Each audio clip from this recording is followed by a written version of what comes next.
Hello guys, welcome back to my YouTube channel Be Unique with Neha Singh. So today's we are going to discuss कि आपको एपिलेशन आखिर करना किस तरीके से है, उसके पहले आपको क्या करना है, उसका आफ्टर केयर क्या है। तो मैं आपको इसको बिल्कुल डीपली बहुत अच्छे से इसके बारे में सारी इन्फॉर्मेशन दूंगी। फर्स्ट ऑफ ऑल हम बेनिफिट्स के बारे में बात करते हैं कि आप बॉडी स्क्रबिंग करते हैं तो उसके एडवांटेजेस क्या होते हैं। जब आप बॉडी स्क्रब करते हैं तो सबसे पहला एडवांटेज तो ये होता है कि आपके जो डेड सेल्स की लेयर होती है वो रिमूव हो जाती है। इसके बाद आपकी जो स्किन थोड़ी ब्राइट नजर आती है। सेकेंड बेनिफिट उसका ये होता है कि स्किन बहुत ही ज्यादा स्मूथ होती है, बहुत ज्यादा स्मूथ सी होगी, मतलब बहुत तो सॉफ्ट सी फील होगी आपको। एंड थर्ड थिंग, जो एपिलेशन के बाद जो प्रॉब्लम होती है लोगों को या किसी भी तरीके के हेयर रिमूवल के बाद आपको प्रॉब्लम होती है इनग्रोन हेयर की, इनग्रोन हेयर उससे रिमूव हो जाता है। अब इनग्रोन होता क्या है? इनग्रोन हेयर वो होता है कि जैसे कि आपने सपोज दैट वैक्स किया या फिर आपने एपिलेट किया तो आपकी जो हेयर ग्रोथ आई वो स्ट्रेट आने की जगह, स्किन के ऊपर आने की जगह वो स्किन के अंदर ही टर्न होके अंदर की तरफ वो ग्रो करने लग गई, तो उसको हम इनग्रोन हेयर कहते हैं। तो उसको भी रिमूव करना बहुत ज्यादा जरूरी है, बिकॉज सपोज दैट अगर आपके इनग्रोन हेयर बहुत सारे आते गए तो पूरे स्किन में कैसे ब्लैक ब्लैक से वो मार्क से नजर आएंगे, तो इसलिए हमें स्क्रबिंग करना चाहिए। अब हम बात करेंगे कि आपको कितना टाइम एक वीक में बॉडी स्क्रबिंग करनी चाहिए। तो फिर अकॉर्डिंग टू मी आप 2-3 टाइम्स आप कर सकते हैं। रेगुलरली मत कीजिए, बिकॉज आप जितना एक्सफोलिएट करेंगे अपने स्किन को उतना ज्यादा, सपोज दैट अगर आप रेगुलरली एक्सफोलिएट कर रहे हैं और अगर आपको कहीं बाहर ट्रेवल करना है और कोई भी डस्ट या कोई भी बैक्टीरियल पार्टिकल आपके स्किन में चला गया तो स्किन में पिंपल हो सकता है। तो फॉर मी आप 2 टाइम्स 1 वीक के अंदर या फिर 3 टाइम्स कर सकते हैं, उससे ज्यादा मत कीजिएगा। अब हम बात करते हैं कि आपको किस तरीके से स्क्रबिंग आखिर करनी कैसे है। तो जब भी आप स्क्रबिंग करते हैं तो स्क्रब लगा के आप उसको सर्कुलर मोशन में मूव करेंगे, कभी भी ऐसे करके रब नहीं करेंगे, यूं करके आपको सर्कुलर मोशन में मूव करना है। सर्कुलर मोशन में रब करने का ये होता है फायदा कि अगर आपका कोई भी इनग्रोन हेयर या फिर कोई भी डस्ट पार्टिकल है तो इस तरीके से सब आप खुद भी सोचिए, अगर आप ऐसे करके उपटन वगैरह कुछ भी लगाएंगे तो सारी की सारी इम्प्योरिटीज वगैरह सारी की सारी रिमूव हो जाएगी। तो इसलिए हमेशा बोला जाता है कि आपको सर्कुलर मोशन में अपनी बॉडी को एक्सफोलिएट करना है, स्क्रब करना है।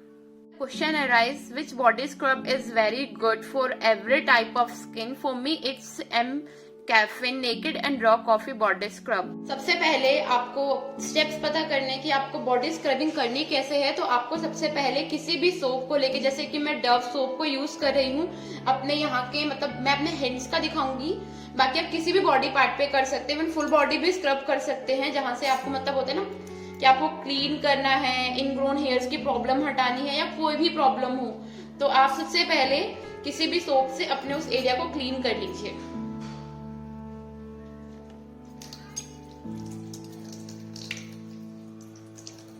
क्लीनिंग के बाद आप ये कैफीन बॉडी स्क्रब अपने हाथों में लेंगे। Much quantity is enough. जिस भी एरिया को, जैसे मैंने भी वॉश किया, इसके बाद मैं इसको थोड़ा सा वेट कर लूंगी और उसको मैं इस तरीके से अप्लाई कर लूंगी। अब मैं इसको सर्कुलर मोशन में नीचे की तरफ मूव करती आऊंगी। एल्बोज पे, नीज के ऊपर ज्यादा इंपॉर्टेंट होता है, बिकॉज हमारा ये पोर्शन थोड़ा डार्क होता है बाकी पार्ट से, जैसे हैंड के उस बाकी पार्ट से ये थोड़ा सा डार्क होता है। तो इसको आप इस तरीके से सर्कुलर मोशन में 3-4 मिनट्स तक करते रहेंगे। ये आपको जो करना है बिफोर एपिलेशन करना है, बिकॉज जब आप बॉडी स्क्रब करते हैं तो जो भी इनग्रोन हेयर होते हैं वो सारे बाहर आ जाते हैं। इसके बाद आप जब एपिलेशन करते हैं तो आप सारे के सारे बाल जो होते हैं इजिली रिमूव कर पाते हैं।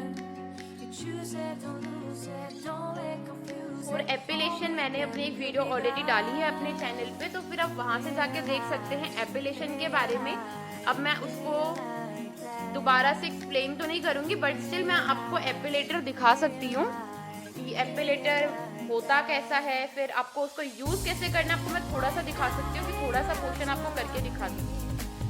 एपिलेटर कुछ इस तरीके का दिखता है। ये जो है इसका ट्वीजर ब्लेड है, यहाँ पे जो है ये सेंसिटिव लाइट है, जो कि आप जब एपिलेशन के लिए इसको ऑन करते हैं तो सेंसिटिव लाइट जो होती है ऑन हो जाती है, तो आपको जितने भी छोटे छोटे भी हेयर्स है ना वो सारे के सारे आराम से दिख जाएंगे। तो आप इसको आराम से एपिलेट कर सकते हो, उसको आराम से रूट से पुल कर सकते हो। तो एपिलेशन का मतलब कुछ इस तरीके का है। इसको आपको करना किस तरीके से, इसको मैंने ऑन कर दिया। इसमें 2 स्पीड सेटिंग होती है, 1 और 2। तो सेकंड वाला थोड़ा फास्ट होता है और फर्स्ट वाला थोड़ा स्लो होता है। तो मैं इसको प्रेस करके फर्स्ट वाले पे चली जाऊंगी। मैं इधर आ गई हूँ फर्स्ट वाले पे। आपको अगर दिख रहा हो तो जब फर्स्ट वाला दबाए तो यहाँ पे 2 वो है। तो बेसिकली आपको करना क्या, आपको इस तरीके से अपने पे हाथ पे रखना है और इसको ऐसे हेयर्स के ऑपोजिट डायरेक्शन में इसको मूव करना है। इट्स दैट मच सिंपल कि आप अपने घर पे ही अपनी वैक्सिंग कैसे आराम से कर सकते हैं। अब हम इसके आफ्टर केयर की बात करेंगे, बिकॉज बहुत सारे गर्ल्स को ये प्रॉब्लम होती होगी कि जब वो वैक्स करवाते हैं या फिर एपिलेट करते हैं तो उनके रेड बम्प्स निकल जाते हैं। अब उन बम्प्स को किस तरीके से ठीक करें। बाई चांस सपोज दैट अगर आपको अभी कहीं पार्टी में जाना है, आपने अपने लेग्स को एपिलेट किया है और फिर वहाँ पे छोटे छोटे रेड बम्प्स हैं, तो फिर आप शॉर्ट ड्रेसेस पहन ही नहीं सकते। तो उसका भी सोल्यूशन है मेरे पास। So for that purpose after care के लिए मैं यूज करती हूँ एलोवेरा जेल। अब एलोवेरा जेल जो होता है, जो आपका जो स्किन होता है उसमें जो रेड बम्प्स निकलते हैं उसको वो हील कर देता है। वो किस तरीके से करता है, वो एलोवेरा जेल के बेनिफिट्स के बारे में बात करते हैं। तो एलोवेरा जेल का फर्स्ट बेनिफिट ये होता है, ये एंटीबैक्टीरियल होता है, which is very very important for every skin. की अगर आप वैक्स भी करवा रहे हो या कुछ भी करवा रहे हो तो आपको जो यहाँ पे कुछ भी मतलब कुछ भी बचा हो आपके उसमें स्किन के ऊपर कोई बैक्टीरिया या कोई डस्ट या कुछ भी बचा हो वो रिमूव होना चाहिए। वो रिमूव इसलिए होना चाहिए क्योंकि आपको बाद में स्किन के ऊपर भी पिंपल्स हो सकते हैं।